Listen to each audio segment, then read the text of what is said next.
എൻ്റെ ഭർത്താവിന് എൻ്റെ IMS അമ്മ ജീവനോടെ എനിക്ക് തിരിച്ചു തന്നതും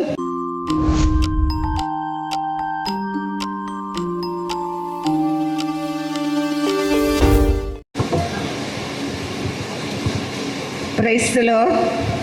എൻ്റെ പേര് ക്രിസ്റ്റീന. ഞാൻ തുമ്പോളിൽ നിന്ന് വരുന്നു. ഞാൻ 2024 ഞാൻ IMSൽ വന്നുകൊണ്ടിരുന്നതാണ്. മിക്കവർക്കും എന്നെ അറിയാം. ഇവിടെ വന്ന് സാക്ഷ്യം പറഞ്ഞിട്ടുണ്ട്. എൻ്റെ ഭർത്താവിന് എൻ്റെ IMS അമ്മ ജീവനോടെ എനിക്ക് തിരിച്ചു തന്നതും അമ്മയാണ്. ഞാൻ ഒത്തിരി ത്യാഗങ്ങൾ സഹിച്ച് എൻ്റെ ജീവിത പങ്കാളി, പക്ഷേ എൻ്റെ അമ്മ എനിക്ക് ജീവിത പങ്കാളിയെ എനിക്ക് തിരിച്ചു തന്നു. അതുപോലെ തന്നെ ഇപ്പോഴും ഞാനും 2024 ഞാൻ ഒക്ടോബർ മാസം ഒരു വീട്ടിൽ നിന്ന് ജപമാല കൂടിയിട്ടും വീട്ടിലെങ്ങനെ എത്തിയെന്ന് എനിക്കറിയത്തില്ല. അതുപോലെ നട്ടലിന് പെട്ടെന്നൊരു വേദന വന്ന് ആ വേദന വന്നിട്ട് എൻ്റെ ഇളയ മകൻ പണ്ടാൻ ആശുപത്രിയിൽ എങ്ങനെ നടന്നു ചെന്നെന്നും എനിക്കറിയത്തില്ല.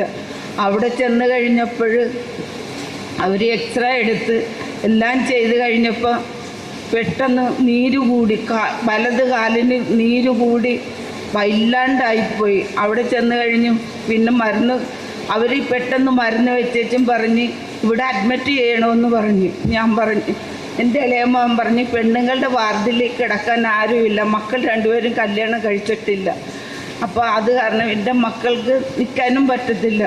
അപ്പോൾ ഡോക്ടർ പറഞ്ഞ് അന്നൊരു കാര്യം ചെയ്യണം, നിങ്ങൾ എഴുതി ഒപ്പ് വെച്ചിട്ട് പോകണമെന്ന് പറഞ്ഞ്.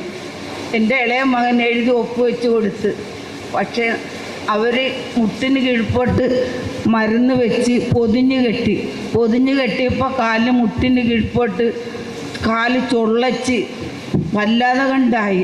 അപ്പം തന്നെ എൻ്റെ മകൻ വീട്ടിൽ ചെന്ന് കഴിഞ്ഞപ്പോൾ മരുന്ന് വെച്ച് അതെല്ലാം പൊളിച്ച് കഴിഞ്ഞു. പിറ്റേ ദിവസം അപ്പം അതെല്ലാം പൊട്ടി നാശമായിപ്പോൾ ഞാൻ ഓർത്തില്ല ഞാൻ ഈ അവസ്ഥ നിൽക്കുമെന്ന്.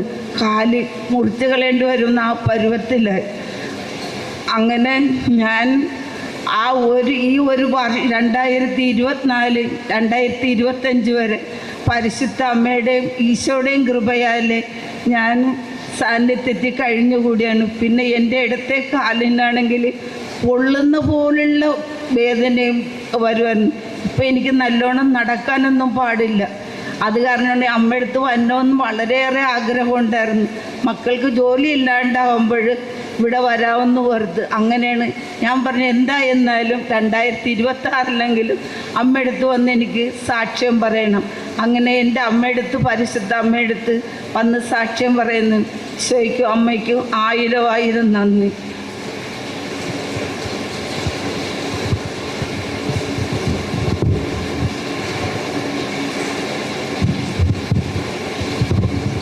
ക്രിസ്റ്റീന നമ്മോട് പങ്കുവെച്ച അനുഭവം നാം ശ്രദ്ധിച്ചു കേട്ടു. 2024 ഒക്ടോബർ മാസം വരെയും ഇവിടെ നിരന്തരം വന്ന് പ്രാർത്ഥിച്ചു കൊണ്ടിരുന്ന സഹോദരിയാണ്. പെട്ടെന്ന് നടുവേദന ആരംഭിക്കുകയും കാലുകൾക്ക് നീര് വയ്ക്കുകയും പിന്നീട് മുട്ടിന് കീഴോട്ട് പഴുത്തു പൊന്തുകയും ചെയ്തു.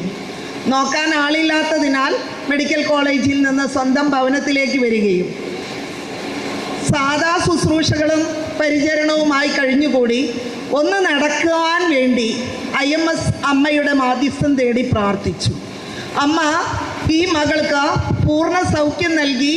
ഇപ്പോൾ 1 വർഷത്തിന് ശേഷം IMS അമ്മ വഴി ലഭിച്ച ഈ വലിയ അനുഗ്രഹത്തിന് നന്ദി പറയുവാൻ ഇവിടെ എത്തിയിരിക്കുകയാണ്. നാം കണ്ടു, കയറി വരുവാൻ ബുദ്ധിമുട്ടുണ്ട്, കാലുകൾക്ക് നടക്കാൻ ബലം പോരാ, കണ്ണുകൾക്ക് കാഴ്ചശക്തി കുറവുണ്ട്, അതുകൊണ്ട് പിടിച്ചാണ് ഇങ്ങോട്ട് കയറ്റിയത്. എങ്കിലും ഈ പ്രായത്തിൽ തനിക്ക് ലഭിച്ച അനുഗ്രഹത്തിന് നന്ദി പറയാതിരിക്കാൻ കഴിയില്ല എന്നാണ് ഈ സഹോദരി പറഞ്ഞത്. ഈ സഹോദരിയുടെ കുടുംബത്തിന് ലഭിച്ച വലിയ അനുഗ്രഹങ്ങൾക്ക് നമുക്ക് നന്ദി പറയുന്നതോടൊപ്പം കർത്താവ് നമുക്ക് തരുന്ന ഒരു വചനം ശ്രവിക്കുകയും ചെയ്യാം. സങ്കീർത്തനം 37:5.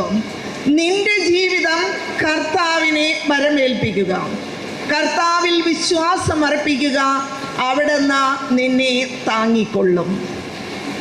നമുക്കാരും തുണയില്ലാത്ത അവസരത്തിൽ, മക്കളോ മരുമക്കളോ പേരക്കിടാങ്ങളോ ആരും നോക്കാനില്ലാത്ത അവസ്ഥയിൽ നമ്മൾ നേരത്തെ കേട്ടു, ഏറ്റവും അവസാനാണ് ദൈവത്തിൻ്റെ കോടതിയിൽ അപേക്ഷയും കൊണ്ട് ചെല്ലാന്ന് ബ്രദർ പറഞ്ഞിരുന്നു. ഒരു കൊച്ചിൻ്റെ കഥ പറഞ്ഞ കൂട്ടത്തിൽ പറഞ്ഞു, സാധാ കുടുംബ കോടതി, പിന്നെ മറ്റു കോടതി, പിന്നീട് പറഞ്ഞു ഹൈക്കോടതി, സുപ്രീം കോടതി, പിന്നെയാണ് നാം ദൈവത്തെ അന്വേഷിക്കുകയാണ്. നമുക്ക് എന്തെല്ലാം ബുദ്ധിമുട്ടുകൾ അനുഭവപ്പെടുമ്പോഴാണ് നാം ആദ്യം തേടേണ്ടത് കർത്താവിൻ്റെ വാക്കുകൾക്ക് ചെവി കൊടുക്കാനാണ്. അപ്പോൾ കർത്താവിൽ ആശ്രയിച്ചു, IMS അമ്മയുടെ മാധ്യസ്ഥം തേടി പ്രാർത്ഥിച്ചു. അമ്മ വഴി ലഭിച്ച വലിയ അനുഗ്രഹത്തിന് നമുക്കൊന്ന് ചേർന്ന് സ്തുതിക്കാം. യേശുവേ നന്ദി,